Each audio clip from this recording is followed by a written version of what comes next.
So. Yeah, but mine sucks. You know why? Because they're not like, hey, write me a book or like box me. They tell me, hey, tell a joke, buddy.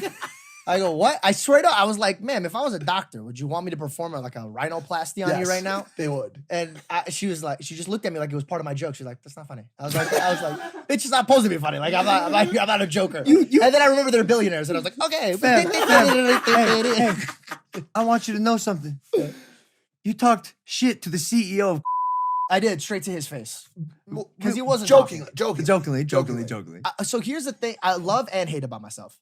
I love the fact that I do not give a fuck who you are and what room you're in. The thing I hate about myself. I do not give a fuck about who you are, what room I'm at. It has bit me in the ass, but luckily this trip it hasn't. So there was a guy at the end of the table who's very quiet. He was just kind of like sitting there looking like this. Very good looking man. Nothing wrong with him. But as a joke to open up and make him feel more comfortable, I said, hey, stop fucking talking so much, buddy. Because like he wasn't saying anything. And then his friends, like, and this is what I love. When you hang out with very powerful people, they don't make any emotion until they all assume. They look at each other, they're like, are we gonna laugh at this?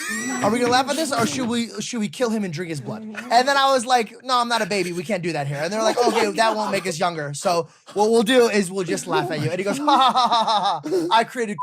And I go, No, he didn't say it. No, we found out after the fact. Yeah, no, that was the true story. He goes, you know that guy you just almost assaulted? And I was like, yeah. He goes, he owns 20 billion. Yeah, 20 billion. Yeah, he nice. said, no, he said 20. And I go, 20 million? He goes, 20 billion. And I go, oh. And I go, because I was like, oh, I'm being serious. If he wanted to kill me, think about $20 billion.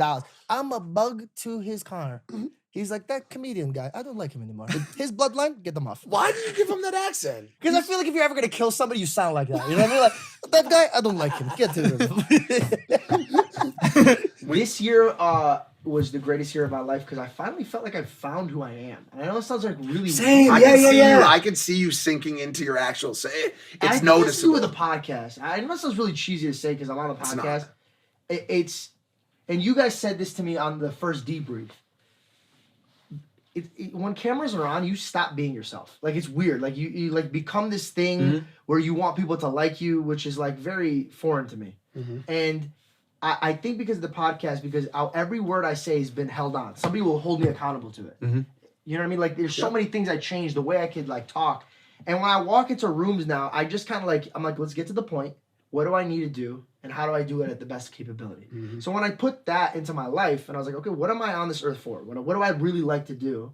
Forget the money and fame. Like, what do I want to attack? And the podcast spun me into stand-up. And I cannot believe it's taking me my whole life to realize that this is what I need to do. Like, I love grabbing the mic and making people laugh, like in small rooms. Put me in front of 1,000 people or 5,000 people, having a whole room laugh, and I could just feel people's tensions leaving their shoulders. They're here, they're laughing, no one's stressed. Like, and I was like, wow, this is what I really want to do. And the movie came out. I got invited on this beautiful podcast. I went from just producing skits online to like actually having a purpose with my skill set. And it's changed my life. So I appreciate you guys having me on. Bro, you crush it. I mean, it's pretty clear that the audience loves you. We love you, and it's like you and also just to the stand-up point really quickly, it's admirable to see how much time you practice. Like he's practicing constantly. He practices in real life. Yeah, which is awesome. And I've been I've been telling him because obviously like my energy's hella low. I like laughing sometimes when you're forcing yourself to laugh is hard. And so I told him, I said, George, this trip, no free pity laughs. I ain't pity laughing. Like normally he makes a joke. I want to support my boy in a room. Maybe he doesn't hit. You and I will be like, I don't have the energy to do that. So now he's got to step his game up. This week. And you've been doing great. You witnessed me hit the reverse card for the first time. Dude, your Uno reverse cards are insane. So I'm being kind of sculpted or like mentored by Joe Coy, my first person I invited on the podcast. And he sat me down and he goes, I want you to start aiming to like kind of like not fuck yourself up, but like how are you going to get yourself out of like a situation? So now they'll see me like if I have a new group around me, I'll kill a joke as soon as it's high, fold, walk away, have them wanting more. But he saw me walk up to a group of like these guys could have been billionaires or whatever they were, and I walked up and I said just like a really funny joke because they all looked like me. I said, why does it look like I belong on this table? And all of them just drop the thing and they look at me and they go, tell us why. This is when I left. And I literally I saw Logan's energy from over here. He wasn't looking. He just goes and just walks around. And I literally and I said it as I'm walking too. It wasn't like I stood there to talk. And I was like, all right, this is where I stick around until I win.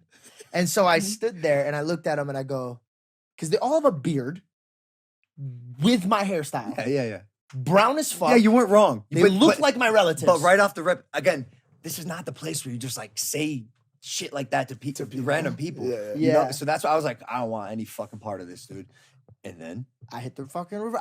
So it was the one guy who tried to make a joke out of me. So I was like, as soon as I learned this, I was like, all right, so I have to kind of come at this dude. So I'm gonna come at this dude. I was like, well, buddy, it's not our eyelashes. And he looked, and then he did this. He did one of these, like it kind of got him. And then his boy kind of he's like, what the fuck? That was so left field.